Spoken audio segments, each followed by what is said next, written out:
नमस्कार दोस्तों, आप सभी का एक बार फिर से स्वागत है आपके अपने चैनल उमंग जिंदगी में। दोस्तों, आज मैं मुंशी प्रेमचंद जी के द्वारा लिखी हुई एक बहुत ही दर्दनीय कहानी लेकर आई हूँ, जिसका शीर्षक है सौत। दोस्तों, इस कहानी में एक पत्नी को बहुत ही दुख मिला। उसके बच्चे मर गए, साथ ही जब उसकी उम्र ढल चुकी तो उसके पति ने उसके लिए एक सौतन ला दी और उसे घर से निकाल दिया। इतना सब होने के बावजूद भी जब उसके पति की तबीयत खराब होती है और वह अंतिम सांसें गिनता है तो वह निस्वार्थ भाव से उसकी सेवा के लिए पहुंच जाती है। वह मर जाता है, लेकिन फिर भी वह अपना कर्तव्य निभाती है और अपनी सौतन को अपनी छोटी बेटी के समान, छोटी बहन के समान रखती है। इसके साथ ही घर को संभालती है। आखिर ऐसा क्यों होता है कि पत्नी हर वक्त अपने पति का साथ देना चाहती है और उसके बदले उसे अपने पति से एक सौतन का सुख मिलता है। कहानी आप पूरी सुनेंगे तो आपको बेहद पसंद आएगी। कहानी पसंद आए तो एक लाइक जरूर करिएगा। चैनल पे नए हैं तो सब्सक्राइब कर लीजिए ताकि इसी तरह की कहानी आप तक पहुंचती रहे, और अपने दोस्तों के साथ शेयर जरूर करिएगा। तो चलिए जल्दी से शुरू करते हैं। जब रजिया के 2-3 बच्चे होकर मर गए और उम्र ढल चली तो रामू का प्रेम उससे कुछ कम होने लगा और दूसरे ब्याह की धुन सवार हुई। आए दिन रजिया से बकझक होने लगी। रामू एक न एक बहाना खोजकर रजिया पर बिगड़ता और उसे मारता, और अंत को वह नई स्त्री ले ही आया। इसका नाम था दासी। चंपई रंग था, बड़ी बड़ी आंखें, जवानी की उम्र, पीली कुसांगी। रजिया भला इस नौजवान के सामने क्या जचती। फिर भी वह जाते हुए स्वामित्व को जितने दिन हो सके अपने अधिकार में रखना चाहती थी। तिगरते हुए छप्पर को थुनियों से संभालने की चेष्टा कर रही थी। इस घर को उसने मर मर कर बनाया, उसे सहज ही में नहीं छोड़ सकती। वह इतनी बेसमझ नहीं कि घर छोड़कर चली जाए और दासी राज करे। एक दिन रजिया ने रामू से कहा, मेरे पास साड़ी नहीं है, जाकर ला दो। रामू उसके एक दिन पहले दासी के लिए अच्छी सी चुनरी लाया था। रजिया की मांग सुनकर बोला, मेरे पास अभी रुपया नहीं था। रजिया को साड़ी की उतनी चाह न थी जितनी रामू और दासी के आनंद में विघ्न डालने की। बोली, रुपए नहीं थे तो कल अपने चहेती के लिए सुंदरी चुनरी क्यों लाए। चुनरी के बदले उसी दाम में 2 साड़ियां लाते तो एक मेरे काम ना आ जाती। रामू ने स्वेच्छा भाव से कहा, मेरी इच्छा, जो चाहूंगा करूंगा, तू बोलने वाली कौन है। अभी उसके खाने खेलने के दिन है। तू चाहती है उसे अभी से नून तेल की चिंता में डाल दूं। यह मुझसे ना होगा। तुझे ओढ़ने पहनने की साध है तो काम कर। भगवान ने क्या हाथ पैर नहीं दिए। पहले तो घड़ी रात उठाकर काम धंधे में लग जाती थी, अब उसकी डाह में पहर दिन तक पड़ी रहती है। तो रुपए क्या आकाश से गिरेंगे। मैं तेरे लिए अपनी जान थोड़े ही दे दूंगा। रजिया ने कहा, तो क्या मैं उसकी लौंडी हूं कि वह रानी की तरह पड़ी रहे और मैं घर का सारा काम करती रहूं। इतने दिनों छाती फाड़ कर काम किया, उसका यह मतलब मिला और अब मेरी बला काम करने आती है। मैं जैसे रखूंगा वैसे ही तुझे रहना पड़ेगा। मेरी इच्छा होगी तो रहूंगी, नहीं तो अलग हो जाऊंगी। जो तेरी इच्छा हो कर, मेरा गला छोड़। अच्छी बात है, आज से तेरा गला छोड़ती हूँ, समझ लूंगी विधवा हो गई। रामू दिल में इतना तो समझता था कि यह गृहस्थी रजिया की जोड़ी हुई है, चाहे उसके रूप में उसके लोचन विलास के लिए आकर्षण ना हो। संभव था कुछ देर के बाद वह जाकर रजिया को मना लेता, पर दासी भी कूटनीति में कुशल थी। उसने गर्म लोहे पर चोट जमाना शुरू की। बोली, आज देवी की किस बात पर बिगड़ रही थी। रामू ने उदास मन से कहा, तेरी चुनरी के पीछे रजिया महाभारत मचाए हुए है। अब कहती है अलग रहूंगी। मैंने कह दिया, तेरी जो इच्छा कर। दसिया ने आंखें मटकाकर कहा, यह सब नखरे हैं कि आकर हाथ पांव जोड़े, मनावन करे, और कुछ नहीं। तुम चुपचाप बैठे रहो, 2-4 दिन में आप ही गर्मी उतर जाएगी। तुम कुछ बोलना नहीं, उसका मिजाज और आसमान पर चढ़ जाएगा। रामू ने गंभीर भाव से कहा, दासी, तुम जानती हो वह कितनी घमंडिन है। वह मुंह से तो बात कहती है, उसे करके छोड़ती है। रजिया को भी रामू से ऐसी कृतज्ञता की आशा न थी। वह जब पहले किसी सुंदर नहीं, इसलिए रामू को अब उससे प्रेम नहीं। पुरुष चरित्र में यह कोई असाधारण बात न थी, लेकिन रामू उससे अलग रहेगा इसका उसे विश्वास न था। यह घर उसी ने पैसा पैसा जोड़कर बनाया, गृहस्थी भी उसी की जोड़ी हुई, अनाज का लेन देन उसी ने शुरू किया। इस घर में आकर उसने कौन कौन से कष्ट नहीं झेले, इसलिए तो कि पौरुख थक जाने पर एक टुकड़ा चैन से खाएगी और पड़ी रहेगी, और आज वह इतनी निर्दयता से दूध की मक्खी की तरह निकाल कर फेंक दी गई। रामू ने इतना भी नहीं कहा, तू अलग नहीं रह पाएगी, मैं यहाँ खुद मर जाऊंगा या तुझे मार डालूंगा, पर तुझे अलग न होने दूंगा। तुझसे मेरा ब्याह हुआ है, हंसी ठट्टा नहीं। तो जब रामू को उसकी परवाह नहीं, तो वह रामू को क्यों परवाह करे? क्या सभी स्त्रियों के पुरुष बैठे होते हैं? सभी के माँ बाप बेटे पोते होते हैं? आज उसके लड़के जीते तो मजाल थी कि यह नई स्त्री लाते और मेरी यह दुर्गति करते। इस निर्दयी को मेरे ऊपर इतनी भी दया न आई। नारी हृदय की सारी परस्ता इस अत्याचार में विद्रोह करने लगी। वही आग जो मोटी लकड़ी को स्पर्श भी नहीं कर सकती थी, फूस को जलाकर भस्म कर देती है। दूसरे दिन रजिया एक दूसरे गांव में चली गई। उसने अपने हाथ कुछ न लिया। जो साड़ी उसकी देह पर थी वही उसकी सारी संपत्ति थी। विधाता ने उसके बालकों को पहले ही छीन लिया था, आज घर भी छीन लिया। रामू उस समय दासी के साथ बैठा हुआ अमोद विनोद कर रहा था। रजिया को जाते देखकर शायद वह समझ न सका कि वह चली जा रही है। रजिया ने यही समझा। इस तरह तारों की भांति वह जाना भी न चाहती थी। वह दासी को, उसके पति को और सारे गांव को दिखा देना चाहती थी कि वह इस घर से धेले की चीज भी नहीं ले जा रही। गांव वालों की दृष्टि में रामू का अपमान करना ही उसका लक्ष्य था। उसके चुपचाप चले जाने से तो कुछ भी ना होगा। रामू उल्टा सबसे कहेगा, रजिया घर की सारी संपदा उठा ले गई। उसने रामू को पुकार कर कहा, संभालो अपना घर, मैं जाती हूँ। तुम्हारे घर की कोई भी चीज अपने साथ नहीं ले जाती। रामू एक क्षण के लिए कर्तव्य भ्रष्ट हो गया। क्या कहे उसकी समझ में नहीं आया। उसे आशा न थी कि वह यूं जाएगी। उसने सोचा था जब वह घर ढोकर ले जाने लगेगी तब वह गांव वालों को दिखाकर उनकी सहानुभूति प्राप्त करेगा। अब क्या करे? दसिया बोली, जाकर गांव में डिंडोरा पीटाओ, यहाँ किसी का डर नहीं है। तू अपने घर से ले ही क्या आई थी, जो कुछ लेकर जाएगी।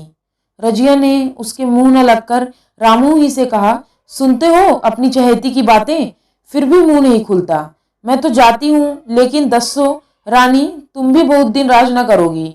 ईश्वर के दरबार में अन्याय नहीं फलता। वह बड़े बड़े घमंडियों को घमंड चूर कर देता है। दसिया ठट्ठा मारकर हंसी, पर रामू ने सिर झुका लिया। रजिया चली गई। रजिया जिस नए गांव में आई थी वह रामू के गांव से मिला ही हुआ था, अतः यहाँ के लोग उससे परिचित हैं। वह कैसी कुशल गृहिणी है, कैसी मेहनती, कैसी बात की सच्ची, यह यहाँ किसी से छिपा न था। रजिया को मजूरी मिलने में कोई बाधा न हुई। जो एक लेकर दो काम करे, उसे काम की क्या कमी। 3 साल एक रजिया ने कैसे काटे, कैसे एक नई गृहस्थी बनाई, कैसे खेती शुरू की, इसका बयान करने बैठे तो पोथी हो जाए। संचय के जितने मंत्र हैं, जितने साधन हैं, वे रजिया को खूब मालूम थे। फिर अब उसे लग हो गई थी, और लाग में आदमी की शक्ति वारा पार नहीं रहता। गांव वाले उसका परिश्रम देखते दांतों उंगली दबाते। वह रामू को दिखा देना चाहती थी, मैं तुमसे अलग होकर भी आराम से रह सकती हूँ। वह पराधीन नारी नहीं है, अपनी कमाई खाती है। रजिया के पास बैलों की एक अच्छी जोड़ी है। रजिया उन्हें केवल खली भूसी देकर नहीं रह जाती, रोज 2-2 रोटियां भी खिलाती, फिर उन्हें घंटों सहलाती।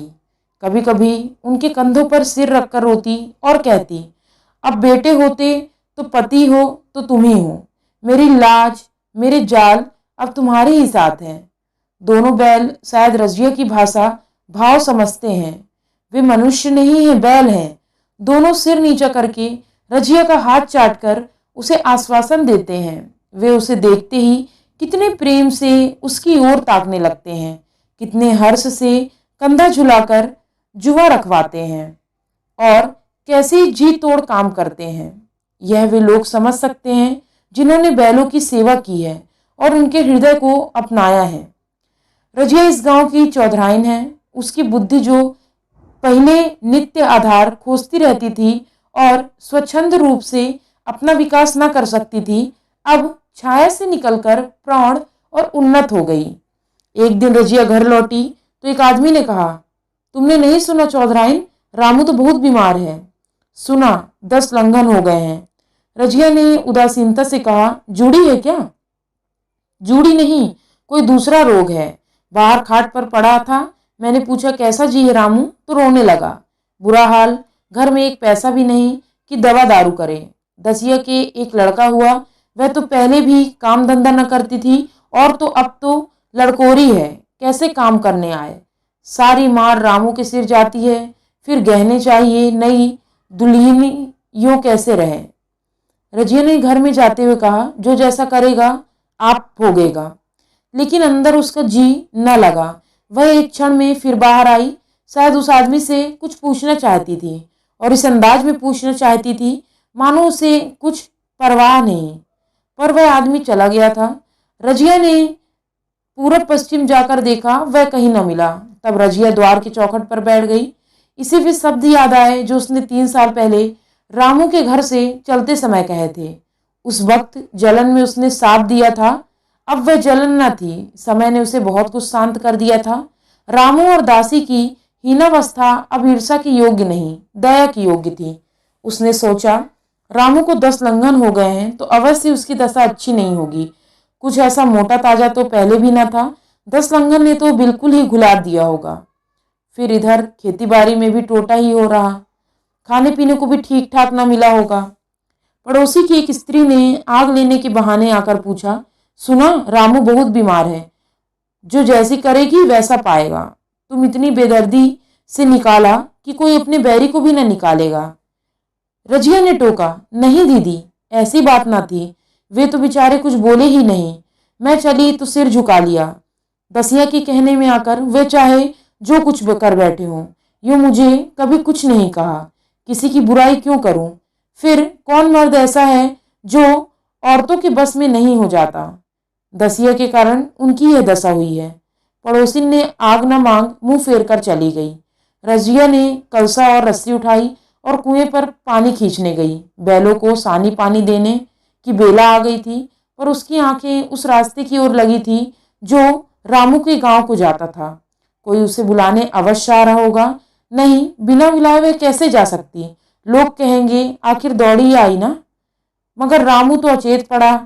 10 लंघन थोड़े नहीं होते, उसकी देह में था ही क्या। फिर उसे कौन बुलाएगा? दसिया को क्या गरज पड़ी है? कोई दूसरा घर कर लेगी। जवान है, 100 ग्राहक निकल आवेंगे। अच्छा, वह आ तो रहा है। हाँ, आ रहा है। कुछ घबराया सा जान पड़ता है। कौन आदमी है? इसे तो कभी मलसी में नहीं देखा। मगर उस वक्त से मलसी कभी गई भी तो नहीं। 2-4 नए आदमी आकर बस गए होंगे। बटोही चुपचाप कुएं के पास से निकला। रजिया ने कलसा जगत पर रख दिया और उसके पास जाकर बोली, रामू महतो ने भेजा है तुम्हें? अच्छा तो चलो घर, मैं तुम्हारे साथ चलती हूँ। नहीं, अभी मुझे कुछ देर है, बैलों को सानी पानी देना है, दिया बत्ती करनी है। तुम्हें रुपए दे दूं? जाकर दसिया को दे देना, कह देना कोई काम हो तो बुलाला में भेजे। बटोही रामू को क्या जाने, किसी दूसरे गांव का रहने वाला था। पहले तो चकराया, फिर समझ गया। चुपके से रजिया के साथ चला गया और रुपए लेकर लंबा हुआ। चलते चलते रजिया ने पूछा, अब क्या हाल है उनका? बटोही ने अटकल से कहा, अब तो कुछ संभल रहे हैं। दसिया बहुत रो धो तो नहीं रही है। रोती तो नहीं थी, वह क्यों रोएगी, मालूम होगा पीछे। बटोही चला गया तो रजिया ने बैलों को सानी पानी किया, पर मन रामू की ओर लगा। स्नेह स्मृतियां छोटी छोटी तारकियों की भांति मन में उदित होती। एक बार जब वह बीमार पड़ी थी, वह बात याद आई। 10 साल हो गए, वह कैसे रात दिन उसके सिराहने बैठा रहता, खाना पीना तक भूल गया। उसके मन में आया, क्यों न चलकर देख ही आवे। कोई क्या कहेगा, किसका मुंह है जो कुछ कहे। चोरी करने नहीं जा रही हूँ, उस आदमी के पास जा रही हूँ जिसके साथ 15-20 साल रही। दसिया नाक सिकोड़े तो मुझे उससे क्या मतलब। रजिया ने किवाड़ बंद किए। घर मजूर को सहेजा और रामू को देखने चली, कांपती झिझकती, क्षमा का दान लिए हुए। रामू को थोड़े ही दिनों में मालूम हो गया था कि उसके घर की आत्मा निकल गई और वह चाहे कितना जोर करे, कितना ही सिर खपाए, उसमें स्फूर्ति नहीं आती। दासी सुंदरी थी, शौकीन थी, फूहड़ थी। जब पहला नशा उतरा तो ठाए ठाए शुरू हुई। खेती की उपज कम होने लगी और जो होती भी थी वह उटपटांग खर्च होता, ऋण लेना पड़ता। इसी चिंता और शोक में उसका स्वास्थ्य बिगड़ने लगा। शुरू में कुछ परवाह न की, परवाह करके ही क्या करता, घर में पैसे न थे। अताइयों की चिकित्सा ने बीमारी की जड़ और मजबूत कर दी और आज 10-12 दिन से उसका दाना पानी छूट गया। मौत के इंतजार में खाट पर पड़ा कराह रहा था और अब वह दशा हो गई जब हम भविष्य में निश्चिंत होकर अतीत में विश्राम करते हैं, जैसे कोई गाड़ी आगे का रास्ता बंद करके पीछे लौटे। रजिया को याद करके वह बार बार रोता और दासी को कोसता, तेरे ही कारण मैंने उसे घर से निकाला। वह क्या गई, लक्ष्मी चली गई। मैं जानता हूं अब भी बुलाऊंगा तो दौड़ी आएगी, लेकिन बुलाऊं किस मुंह से। एक बार वह आ जाती और उससे अपने अपराध का क्षमा मांग लेता, फिर मैं खुशी से मरता और लालसा नहीं। सहसा रजिया ने आकर उसके माथे पर हाथ रखते हुए पूछा, कैसा जी है तुम्हारा? मुझे तो आज हाल मिला। रामू ने सजल नेत्रों से उसे देखा और कुछ कह न सका। दोनों हाथ जोड़कर उसे प्रणाम किया, पर हाथ जुड़े ही रह गए और आंखें उलट गई। लाश घर में पड़ी थी, रजिया रोती थी, दसिया चिंतित थी। घर में रुपए का नाम नहीं, लकड़ी तो चाहिए ही, उठाने वाले भी जलपान करेंगे। कफन के बगैर लाश उठेगी कैसे? 10 से कम खर्च ना आएगा यहाँ। घर में 10 पैसे भी नहीं। डर रही थी कि आज गहन आफत आई। ऐसे कीमती भारी गहने ही कौन थे?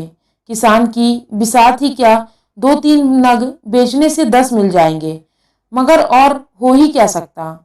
उसने चौधरी के लड़के को बुलाकर कहा, देवर जी यह बेड़ा कैसे पार लगाएं?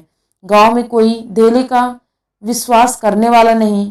मेरे गहने हैं, चौधरी से कहो इन्हें गिरो रखकर आज काम चलाएं, फिर भगवान मालिक है। रजिया से क्यों नहीं मांग लेती? सहसा रजिया आंखें पोंछती हुई आ निकली, कान में भड़क पड़ी। पूछा, क्या जोखू, क्या सलाह कर रहे हो? अब मिट्टी उठाओगे कि सलाह की बेला है? हाँ, उसी का सरंजाम कर रहा हूँ। रुपए पैसे तो यहाँ होंगे नहीं, बीमारी में खर्च हो गए होंगे। इस बेचारी को तो बीच मझदार में लाकर छोड़ दिया। तुम लपक कर उस घर चले जाओ भैया, कौन दूर है, कुंजी लेते जाओ। मंजूर से कहना भंडार से 50 रुपए निकाल दे, कहना ऊपर की पटरी पर रखे हैं। वह तो कुंजी लेकर उधर गया। इधर दसिया राजू के पैर पकड़कर रोने लगी। बहनापे के ये शब्द उसके हृदय में बैठ गए। उसने देखा रजिया में कितनी दया, कितनी क्षमा है। रजिया ने उसे छाती में लगाकर कहा, क्यों रोती हो बहन? वह चला गया, मैं तो हूं, किसी बात की चिंता न करना। इसी घर में हम और तुम दोनों उनके नाम पर बैठेंगी। मैं वहां भी देखूंगी, यहां भी देखूंगी। धाप भर की बात ही क्या। कोई तुमसे गहने पाते मांगे तो मत देना। दसिया का जी होता था कि सिर पटक कर मर जाए। उसे उसने कितना जलाया, कितना रुलाया, घर से निकाल दिया। रजिया ने पूछा, जिस जिसके रुपए हो सूरत करके मुझे बता देना, मैं झगड़ा नहीं रखना चाहती। बच्चा दुबला क्यों हो रहा है? दसिया बोली, मेरा दूध होता ही नहीं। गाय जो तुम छोड़ गई थी वह मर गई, दूध नहीं पीता। राम राम, बेचारा मुरझा गया। मैं कल ही गाय लाऊंगी, सभी गृहस्थी उठा लाऊंगी। वहां क्या रखा है? लाश से उठी। रजिया उसके साथ गई, दाह कर्म किया, भोज हुआ। कोई 200 रुपये खर्च हो गए, किसी से मांगने न पड़े। दसिया के जौहर भी इस त्याग की आंच से निकल आए। विलासनी सेवा की मूर्ति बन गई। आज रामू को मरे 7 साल हुए। रजिया घर संभाले हुए है। दसिया को वह सौत नहीं, बेटी समझती है। पहले उसे पहनाकर तब अपने आप को पहनती, उसे खिलाकर आप खाती। जोखू पढ़ने जाता, उसकी सगाई की बातचीत पक्की हो गई। इस जाति में बचपन से ही ब्याह हो जाते। दसिया ने कहा, बहने गहने बनवा कर क्या करोगी? मेरे गहने तो धरे हैं। रजिया ने कहा, नहीं री, उसके लिए नए गहने बनवाऊंगी। अभी तो मेरा हाथ चलता है, जब थक जाऊंगी तो जो चाहे करना। तेरे अभी पहनने ओढ़ने के दिन हैं, तू अपने गहने रहने दे। नाइन ठकुराइन सी होती करके बोली, आज जोखू के बाप होते तो कुछ और ही बात होती। रजिया ने कहा, वे नहीं हैं तो मैं तो हूं, वे जितना करते मैं उसका दूंगा करूंगी। जब मैं मर जाऊं तब कहना जोखू का बाप नहीं। ब्याह के दिन दसिया को रोते देखकर रजिया ने कहा, बहू तुम क्यों रोती हो? अभी तो मैं जीती हूं, घर तुम्हारा है, जैसे चाहो रहो, मुझे एक रोटी दे दो बस। और मुझे क्या करना है, मेरा आदमी मर गया, तुम्हारा तो अभी जीता है। दसिया ने उसकी गोद में सिर रख लिया और खूब रोई। जीजी तुम मेरी माता हो, तुम ना होती तो मैं किसके द्वार पर खड़ी होती? घर में तो चूहे लौटते थे, उनके राज में मुझे दुख ही दुख उठाने पड़े। सुहाग का सुख तो मुझे तुम्हारे राज में मिला। मैं दुख से नहीं रोती, रोती हूँ भगवान की दया पर कि कहाँ मैं और कहाँ ये खुशहाली। रजिया मुस्कुरा कर रो दी। उम्मीद करती हूँ दोस्तों ये भावुक होने वाली कहानी आपको बेहद पसंद आई होगी। मिलती हूँ नई कहानी में, तब तक के लिए जय हिंद, वंदे मातरम।